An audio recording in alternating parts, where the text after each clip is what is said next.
Hello, I'm Patrick Prince with the Tulsa World, here to talk with my good friend Michael Peters about TU football and maybe a little basketball as well. So, Michael, let's just jump in with football. Always good to be with you, by the way. Always good chat. That's very good. Very good chat. Let's talk about football. You got to witness a roughly 2 hour practice on Tuesday. Is that right? That's it. First day of practice, and they had it open to the media, and so they were in helmets and shorts. So, as I guess Trey Lamb said in his post game press com post game press conference or post practice press conference, about as good as you could do in pajamas. And so that was kind of the size of it. But it was a good first day. He was happy with how things went. I don't know that, hard to kind of get too much out of it because there's not a lot of, hitting going on. They're mostly, they did a little bit of 12, 11 on 11, um, in different segments of the practice. But for the most part, they're working, individually in groups in different spots on the field. But overall, he was very happy with how things went. He was happy with the enthusiasm. I think that's probably the main message that he brought out of it was that he was encouraged by how excited the guys are, how much they have bought in to what he wants. One of the things that he said is he wanted to bring joy back to the program. I think he was happy with what he saw in that regard during the first practice. And just the fact that he thinks these guys are eager to win, they're hungry to win, they're mad that they've lost the last couple of years. And he just feels like from an attitude standpoint, there is, a good, just good momentum coming through and people are buying into what he wants. Shout out to TU, by the way, for letting media watch the whole practice. That's Well, that is a rare thing these days. And so I sat up in the press box and watched a little bit. I know one of the assistants was up there, running the clock, one of the player personnel people, and I said, cynically speaking, I'm going to guess that not much is going to happen in this practice because the entire thing is open to the media to be watched and shot for the entire time. And so he kind of laughed and said, but that was probably more a function of being the first practice as much as it was them trying to hide anything. They'll have another open practice on April 10th. Then they also have their spring game. We haven't talked to Trey Lamb yet about this particularly, so I don't know what format that will take, but that's the kind of the size of the spring. They're practicing again, we're recording now on Thursday. They're on the field, kind of as we speak right now. That practice wasn't open.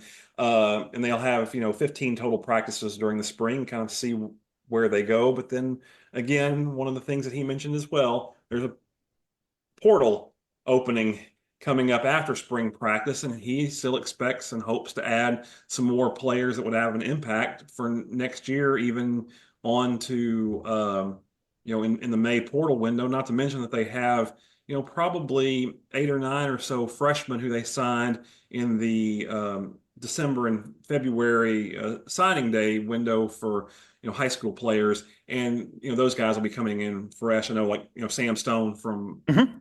Jinx is somebody who was going to go all the way through school and then not report until summer. So there's still quite a few. There might be going toward 20 new faces even as we get into August for first part of fall practice. What are the biggest needs? Like when you talk about the portal and who they might go look at, what were they looking?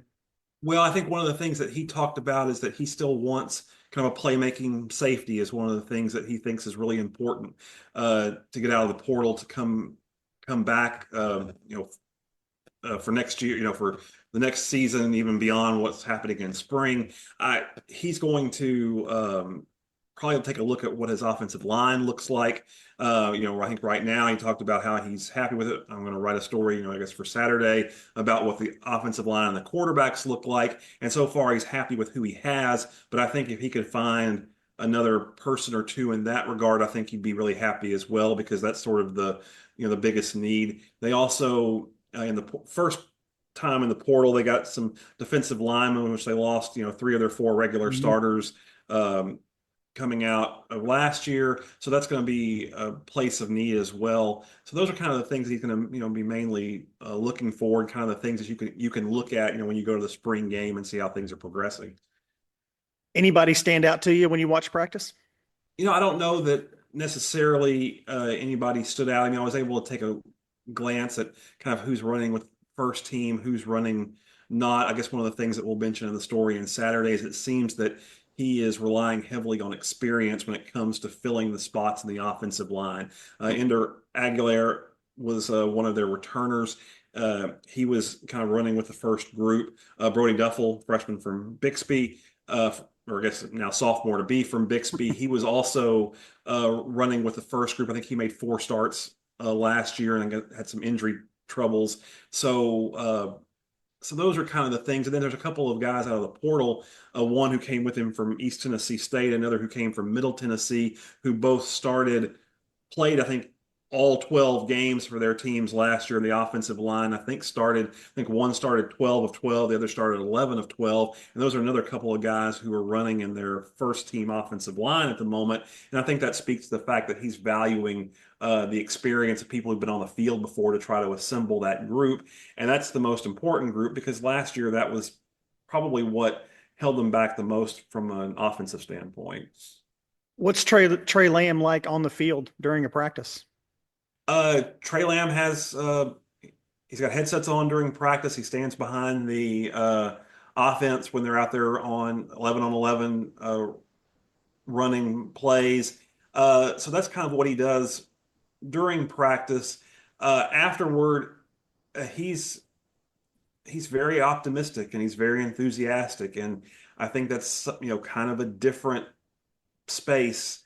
I guess in contrast to Kevin Wilson, who was older, more experienced, more measured.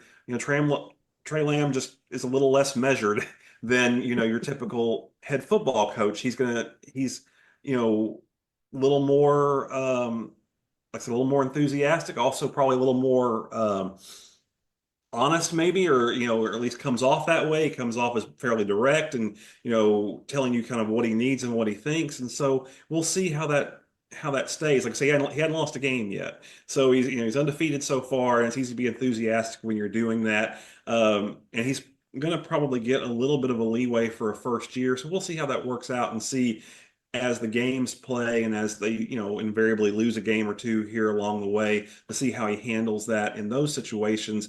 But in these situations right now, he comes off as a breath of fresh air, which I think is something that people around the program and people in the program are really happy with. Yeah, that's a good way to put it, isn't it? He really is coming off that way. Yeah. Yeah, and you know, as I like to say, kissing babies and those kind of things. I mean, he's really, he's out at all the places and out, doing the right things. And like I said, I found him to be a little uncomfortable in his opening press conference and his opening, some of the little walk-offs he did with media. But then by the time that was, I guess, in early December, by the time we got to January when he did a one-on-one with Bill Haston and I in his office, he was much more comfortable. He was, really, I thought, open about what the roster looked like, where people were coming and going. I thought and he seemed confident, but also aware of the challenge ahead of him. And so I thought then, now further contrasting that, we go a couple more months ahead. And on Tuesday, I thought he was really optimistic. He was still, direct, seemed honest with his answers, but also, light and, confident. And so I think he's starting to grow into the role, and has, as much as you can. He's a younger guy. He's 35. We talked about that in the story that we wrote right after on Tuesday. And I think he's kind of growing into the job at this moment and seems to be doing well with that. Of the Oklahomans on TU's roster, the kids that played high school at Oklahoma high schools, who are you looking at to maybe have the biggest, maybe not the biggest, but just a couple of names who we might be looking at who might make a real impact next season? I think we mentioned Brody Duffel, who's going to be a Mhm. sophomore next year. I would might be a little surprised if he's not one of the starters on the offensive line next year. So that's somebody that you can really look at. One of their Theoretically, one of their better position groups, at least coming from last year for the people who stayed, would be in their secondary. They were young last year. They showed it a lot. They really struggled, to defend the pass, but they had talent in that spot. Kewan Parker coming back from like Booker T. Washington, having been at Arkansas. He's somebody that was hurt some last year, but when he was out there, he did make an impact. And so that's somebody you would probably look at as a likely starter on that side of the ball. Elijah Green is from Midwest City. He was one of the freshmen that they really lauded. Kevin Wilson's staff lauded much of last year. He was a bright spot in their secondary. He was a freshman. He was one of the guys that you wouldn't have been surprised had he gotten in the portal. You might have thought that he would have had some interest from bigger schools, might have gotten a payday, might have wanted to take a look, but instead he stayed. He never got in the portal. And that's somebody else who I would expect to be a starter on that side of the ball. Probably just from at least, the only other person that I think got mentioned during Trey Lamb's post-practice interview session on Tuesday was Sevion Morrison, who he talked about how he's done a good job of getting in shape. And I guess when I mean only person that was discussed, I guess maybe only of the recent transfer portal people. He also talked a little bit about Braylon Presley. And I guess we'll kind of get into that right now, is that he's moving from receiver to running back. That's one of the things that Trey Lamb wanted to do. Trey Lamb said that he thought that that Presley, I guess, kind of felt some anxiety and some pressure at receiver last year, struggled to catch the ball, and those were those things, maybe kind of a mental block, and so they're going to put him at running back and just try to hand the ball. And I mean, I guess Trey Lamb called him the fastest man in Oklahoma, and I don't know that that's a lie. I think that probably at one time was 100% true, and so now he might have some other additional competition, but he's was one of the, it wouldn't be an exaggeration to say he was one of the greatest high school players ever in Oklahoma. And so now he's a guy who has struggled. He struggled at Oklahoma State. He struggled a couple of years here at Tulsa, and they're going to try to get him the ball in different ways. I would also expect that he'll probably be a main person that they will use on special teams, returning kicks and punts too. So I think that's something. Those are some of the guys I think I would look at, and at least now, and you might see some breakouts from. I just refuse to believe that Braylon Presley can't be a productive member of your football team. I mean, like you said, we all saw this kid in high school and he was electric, as was his older brother. And I refuse to believe that he can't make an impact, be of value, just, get the ball in his hands. I feel like this kid can do something. I really do. It's been a surprise that he hasn't. And I would say, as as they say, last call for alcohol. This is the last chance for him. I think it's a new staff, a new opportunity, and this will be kind of his last chance to show that he can be somewhat as electric in a college setting as he was in high school. And I think they're going to give him every chance at that, because they need as many weapons as possible and need as much explosion on their offense as they can get. And so hopefully that will benefit him, and hopefully this change of scenery and a new staff and some new thinking in that regard will help him and kind of jumpstart his career to where people thought he might be at this point. Do you expect an open competition at quarterback?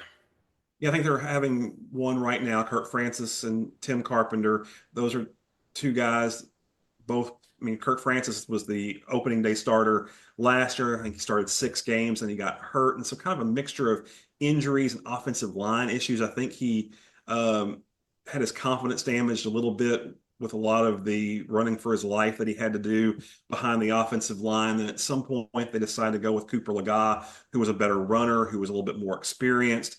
And so Francis kind of went into the background, but he's their, leading returning passer. He's somebody that at times looked, great and looks like he can really throw the ball.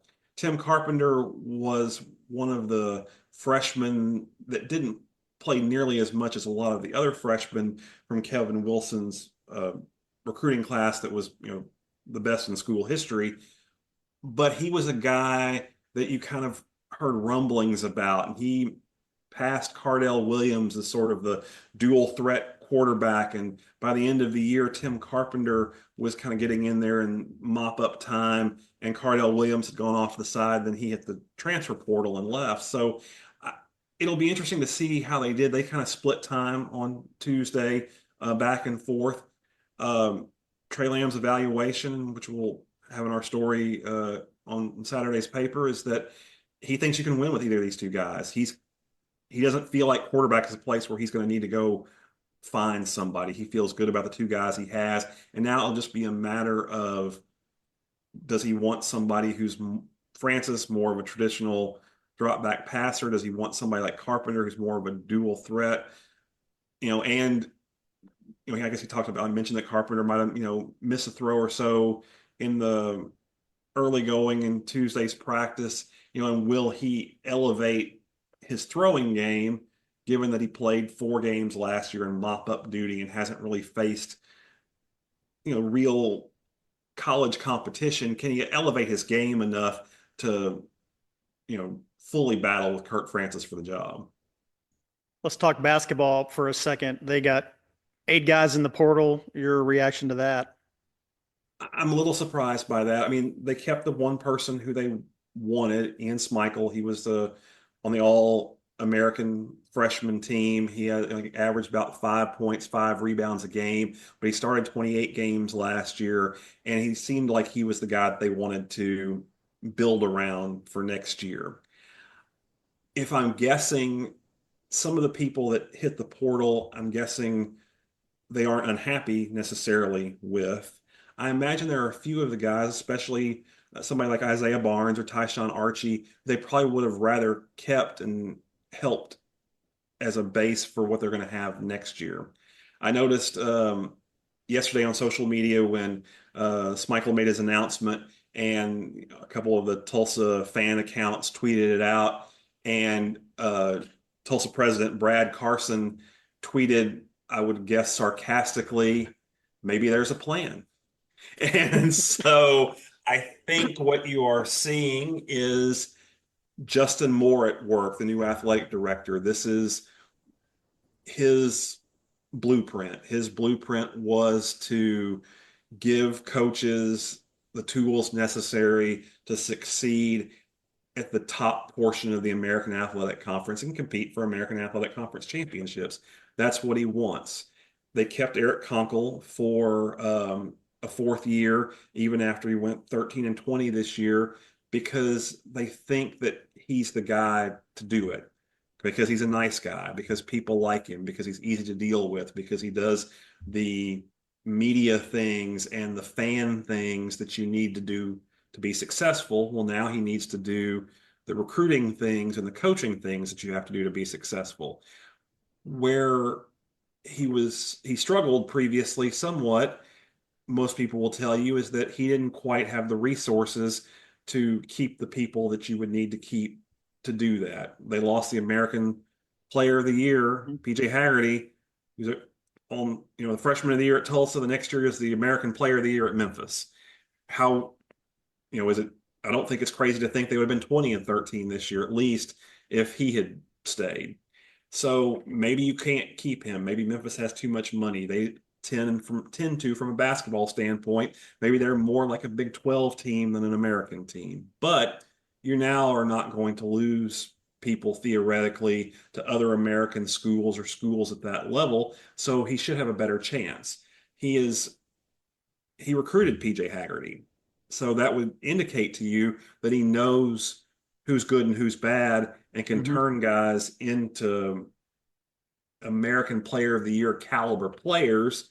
Well, now he's going to have the resources to try to go find some of those guys. Like I say, my guess is that he would have preferred not to have to replace his entire roster, which is basically what they're going to do. They're going to have Schmeichel coming back, a freshman KJ Martin, who they signed in November, graduated early and came in December, but didn't play, or he would have lost a year of eligibility. So he's just been working out with the team and practicing and being on campus while, still now having 4 years of eligibility left. You would assume that he's better for that process. But now, besides those two guys, they have one other freshman that's coming in, and then they have, 3 other players on their bench who didn't play who are staying. Well, basically, they're going to have to go and assemble an entirely new roster. But, if you look on social media, you'll see some names that'll pop up that are in the portal. I saw at least one player, maybe from an SEC school. another from I guess a Sun Belt school where, Tulsa's among the list of schools that have contacted those guys. So I think they're going to have to go heavy in the portal. They're going to have to find, you know, two or three really good players to go along with Schmeichel. And if that's the case, then I think that they can, be in the top part of the league. The problem is this is probably make or break for him. This is probably he's going to have to assemble that group, and you probably last year they had injuries. They had, Jared Garcia, who almost missed the entire year, but then came back only because he was able to get a special NCAA dispensation because of a court ruling that's giving him eligibility for him to transfer somewhere else and play next year. That's the only reason he played the last 17 games of the year. They had some other guys. Isaiah Barnes was hurt for a while. Braden Carrington also in the portal. They were hurt. That's not going to matter next year. Next year, you're not going to be able to say, "Hey, well, this guy's hurt and that guy's hurt," and unless there's some several catastrophic injuries. Basically, he's going to have to go isolate a handful of really good players in the portal, coach them up, win in the 19, 20, game range, play in a postseason tournament for him to then kind of prove to the administration and to the fan base that he's the guy that can lead the program long term. Yeah. All right, we'll leave it there, Michael. Appreciate the knowledge. Good chatting as always. Oh, no problem. Thank you so much.